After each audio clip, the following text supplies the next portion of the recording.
가계부채는 1,900조에 다가서고 있고 자영업자의 대출도 사상 첫 1,000조를 넘겼습니다. 게다가 금리가 높아서 각종 대출의 연체 폭탄이 터지는 거 아니냐 이런 우려가 커지고 있는데요. 금융당국은 이 부담 줄이겠다면서 시중은행들을 압박해서 금리를 낮추도록 유도하고 있습니다. 정부 정책 여파 어떤지 이게 적절한지 홍기빈 글로벌 정치경제연구소장님과 함께 짚어봅니다. 어서 오십시오. 네, 안녕하세요. 네. 명절 앞두고 마음이 좀 무겁네요. 네. 예, 빚이 많아서 그런 것 같습니다. 가계대출이 최근에 감소세로 돌아서긴 했습니다만 가계부채가 지금 현재 1,900조 원에 달할 정도로 규모가 굉장히 큰 게 사실이거든요. 근데 대출이 좀 감소세로 돌아섰으니까 이거는 안도를 해야 하는 상황인지 아니면 전체 규모를 봤을 때 여전히 위험한 건지 궁금합니다. 예, 그 가계대출이 규모가 큰 건 맞습니다. 예. 우리 전체 경제 그 어떤 균형으로 봤을 때요.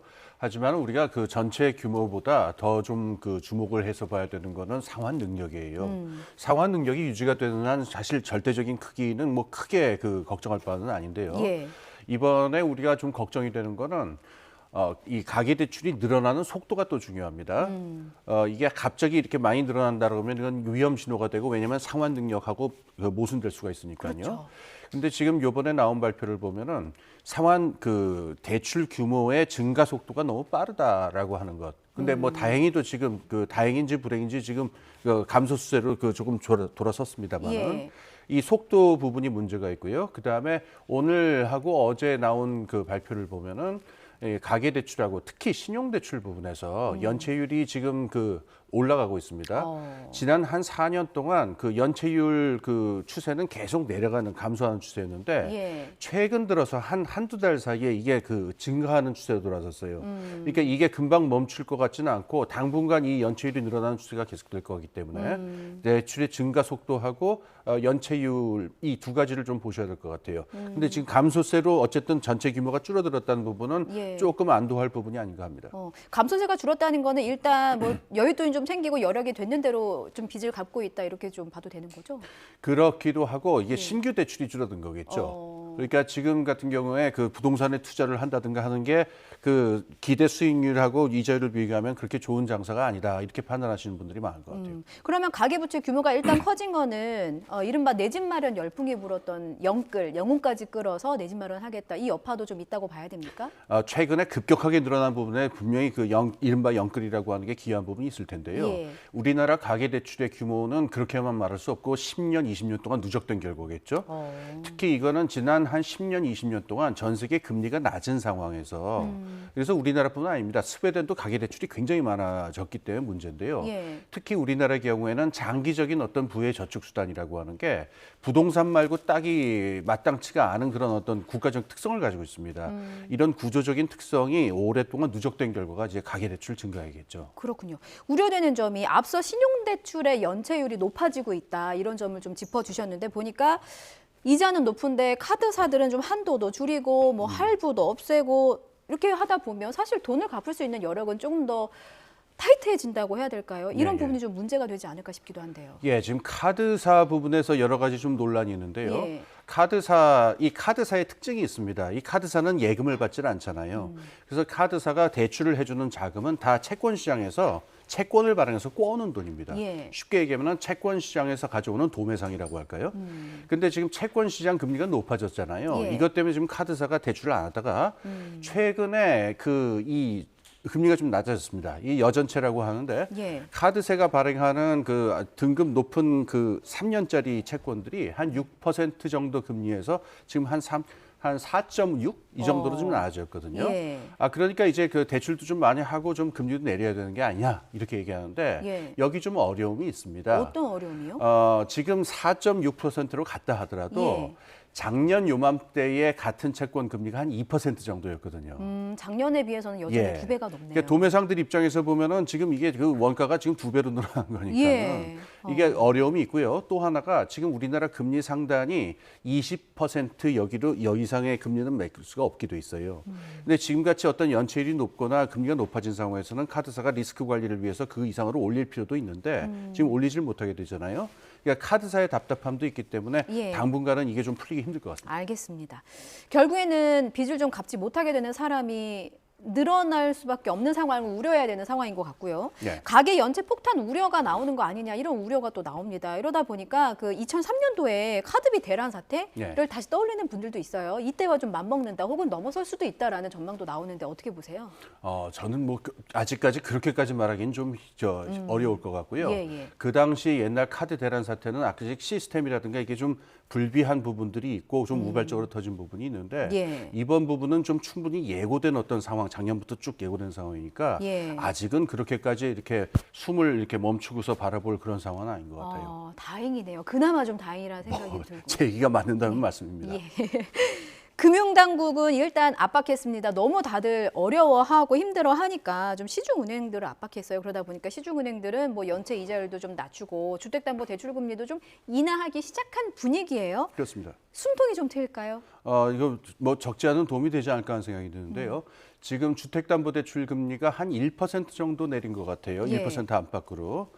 여기 이런 부분에서 그다음에 이제 우대금리 부분들도 확장을 하고 그래가지고 전체적으로 좀 이게 완화되는 그 분위기입니다. 예. 이 원인을 좀 보자면은 우선 아까 말씀드린 대로 그 채권 시장이 좀 안정이 되면서 이 뭐 코픽스라든가 이 부분에서 조금 떨어지는 게 있고 그래서 요게 그것도 영향을 주고 또 하나는 이제 금융감독원의 이제 이복현 원장님이 지금 은행들이 이걸 낮춰야 된다라고 하는 얘기들을 이제 강한 압력을 넣은 게 있는 것 같아요. 예. 이건 아무래도 아마 그 주택 부동산 시장이나 부동산 PF라든가 이런 부분에 대한 고려 때문에 어떤 정부의 정책 조치가 있었던 것 같습니다. 네. 지금 가계빈 많아져서 걱정된다라고 저희가 얘기를 했는데 이제 은행들의 이런 조치 혹은 금융당국의 이런 압박이 혹시나 좀 대출 규모를 더 키우는 게 아닌가, 좀 예. 위험하지 않냐 이런 지적도 나오고 있어서요. 뭐 그건 항상 나올 수 있는 지적인데요. 예. 저는 좀 다르게 생각합니다.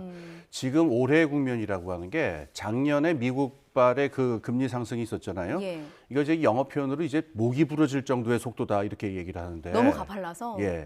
작년 같은 경우에는 이 시장이 너무 역동적이고 이 자금이 적극적으로 너무 흘렀기 때문에 환율이 굉장히 불안정했잖아요. 예.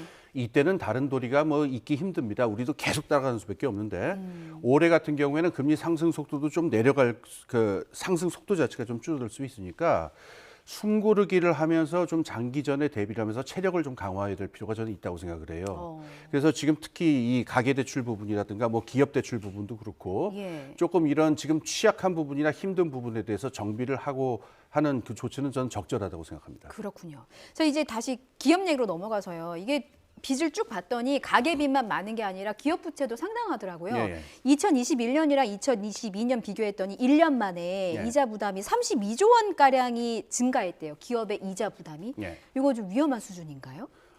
그 상대적인 거겠죠. 예. 그러니까는 이 기업이 수익이 괜찮다라고 한다면은 그게 이자 부담이 늘어난다 하더라도 감당할 수 있으니까. 그렇죠. 아까 말씀드린 대로 상환 능력이 문제거든요. 근데 지금 경기 자체도 좋지 않고 수출도 잘 되지 않는 상황이다라고 하면은 다시 말해서 수익 자체가 줄어드는 상황에서 이자 부담이 되면은 적게 늘어난다 하더라도 위험 요소가 될 수가 있겠죠. 예. 근데 아직은 지금 어떻게 판단하기는 힘든 상황이고 들려오는 얘기로는 기업들의 고통은 굉장히 크다라고 하는 얘기 들려옵니다. 그러다 보니까 업계에서는 산업 생태계를 죽이면 안 된다. 살리기 위해서 대출 만기 연장이나 예. 고정금리 대출 상품 같은 뭐 이런 특단의 대책이나 어떤 상품 개발이 필요하지 않느냐 이렇게 요구하고 있는 모양이에요. 예. 지금 이게 적절한 수준 조치입니까? 뭐 기업들 입장에서는 당연히 할 수 있는 요구고요. 예. 저는 좀 더 다른 걸 생각해 봐야 될 것 같은데 어떤 부분이요? 기업이 이자 부담이 늘어났을 경우에 이게 소비자들에게 전가될 위험입니다. 이자 부담은 당연히 비용이거든요. 예. 그럼 기업들 입장에서 이 비용을 고스란히 부담하면서 뭐 이윤이 줄거나 심지어는 마이너스로 돌거나 하는 사태가 벌어지면은 예. 이 가격을 갖다가 사실 높일 수밖에 없는 경우들이 있어요.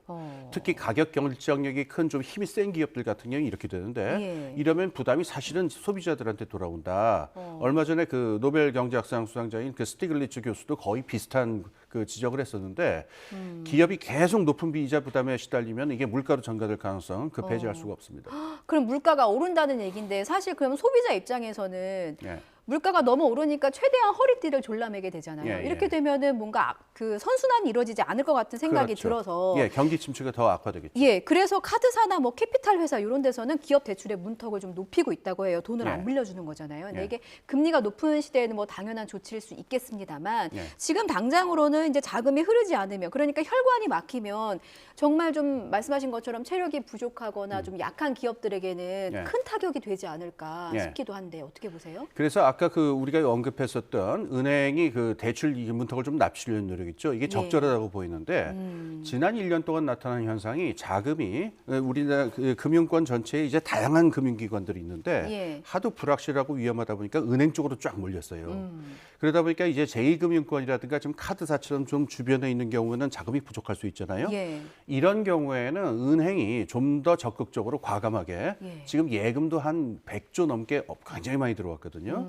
이 돈을 갖다가 좀 더 과감하게 기업 쪽으로 그 기업 대출을 늘리는 쪽으로 하는 것도 더 추가적으로 해야 될 일이 아닌가 이렇게 생각합니다. 그렇군요. 은행에서는 그런 조치를 취하는 게 좀 도움이 될 거라고 보시는 예. 거고 지금 상황에서는 사실 대출이 느는 것도 부담이고 대출을 옥죄는 것도 부담인 것 같아요. 그러면 정부, 금융당국에서는 어떤 대책을 좀 내놓는 게 이 상황을 좀 타개하는 데 도움이 되겠습니까? 예, 뜨겁지도 말아야 되고 차갑지도 말아야 된다 어려운 주문인데요. 아까 말씀드린 대로 이 시간적인 국면을 잘 봐야 됩니다. 예. 지금 작년에는 우리가 정신없이 환율이라든가 이걸 따라가기 위해서 그런 국면이었는데 이제 숨고르기 국면을 좀 생각해 봐야 돼야 한다고 하지 않았습니까? 예. 우리가 주의해야 될 게 그 단기적으로 어떤 그 부채 문제를 바라볼 때 단기적으로 숫자를 맞추는 것도 중요하지만은 예. 경제 주체들의 상환 능력이 줄어들지 않고 점점 개선될 수 있도록 하는 게 중장기적으로는 훨씬 더 안전한 그 부채 관리 방식인데 예. 때에 따라서 달라집니다만은 저는 올해의 경우에는 정부는 이 고금리라는 힘든 상황에서 경제 주체들이 죽지 않고 상환 능력을 유지할 수 있는 방향으로 가는 방향이 올해는 중요하다고 생각합니다. 그렇군요. 지금 중요한 거는 100m가 아니라 마라톤이다. 예, 예. 예. 요게 그러니까 되게 좀 물도 좀 마시고, 예. 좀 호흡도 좀 해두고 지금 숨도 이게 좀 필요하지 여유롭게 않나. 쉬고. 그렇죠. 예, 알겠습니다. 오늘 말씀은 여기까지 드릴게요. 지금까지 홍기빈 글로벌 정치경제연구소장님이었습니다. 잘 들었습니다. 네, 감사합니다.